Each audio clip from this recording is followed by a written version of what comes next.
বিবাহের ক্ষেত্রে মেয়ে যদি ছেলের থেকে বড় হয় তাকে বিবাহ করা যাবে? কোনো অসুবিধা নেই। বিয়ের ক্ষেত্রে পাত্রী যদি পাত্রের তুলনায় বয়সে বড় হয় তাতে বিয়েতে কোনো অসুবিধা নাই।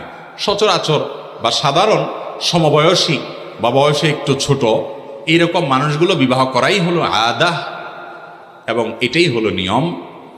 যদি কেউ এর ব্যতিক্রম করে, ব্যত্যয় করে, তাতে বিয়ে হয়ে যাবে, কোনো অসুবিধা নাই। আমাদের প্রিয় নবী সাল্লাল্লাহু আলাইহি সাল্লাম খাদিজা রাদিয়াল্লাহু তাআলা আনহাকে যে বিয়ে করেছিলেন, তখন তার বয়সের চাইতে আম্মাজান খাদিজা রাদিয়াল্লাহু তাআলা আনহার বয়স ছিল বেশি।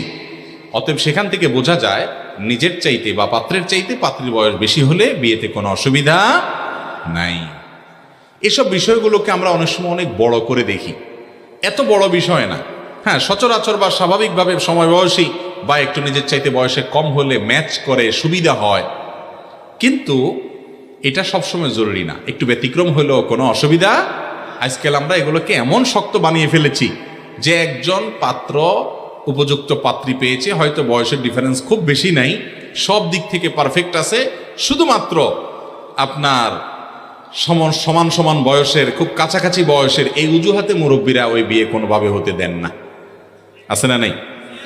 এইরকম বাড়াবাড়ি পর্যায়ে মনে করা ঠিক না। শরীয়ত যেটাকে সুযোগ রেখেছে, যদি সব দিক ব্যাটেবল হয়ে যায়, একদিকে স্যাক্রিফাইস তো করতেই হবে।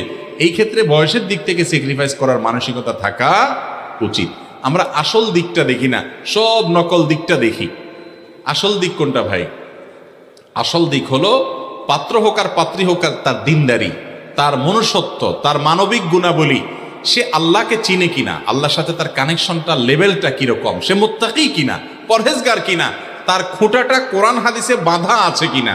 যদি থাকে তাহলে এর চাইতে বেটার পাত্র পাত্রী আল্লাহর জমিনে আর হতে পারে না। চেহারার দিক থেকে, বয়সের দিক থেকে, অর্থকড়ির দিক থেকে, অন্য সমস্ত দিক থেকে স্যাক্রিফাইস করে হলেও দিনদারির দিকটা যেন এনশিওর করা হয়। নবীজি সাল্লাল্লাহু আলাইহি সাল্লাম আমাদেরকে ওসিয়ত করে গেছেন, ফাজফার বিজাতিদ দ্বীন, তুমি দিনদারিতা দেখে বিয়ে করবা, এই দিকটা দেখে বিয়ে করে জেতার চেষ্টা করবা, তাহলে তুমি সুখী হতে পারবা। আজ আমাদের কাছে এটা হলো সবচাইতে গৌণ। আমাদের কাছে এখন হলো মেয়ের বাপরা চায় একটা টাকার বস্তার সাথে বিয়ে দিতে, আর ছেলের বাপ মারা চায়, ছেলের বাপ মারা চায় কি একটা ময়দার বস্তার সাথে বিয়ে দিতে। ভালো বলস, ভালো বলস।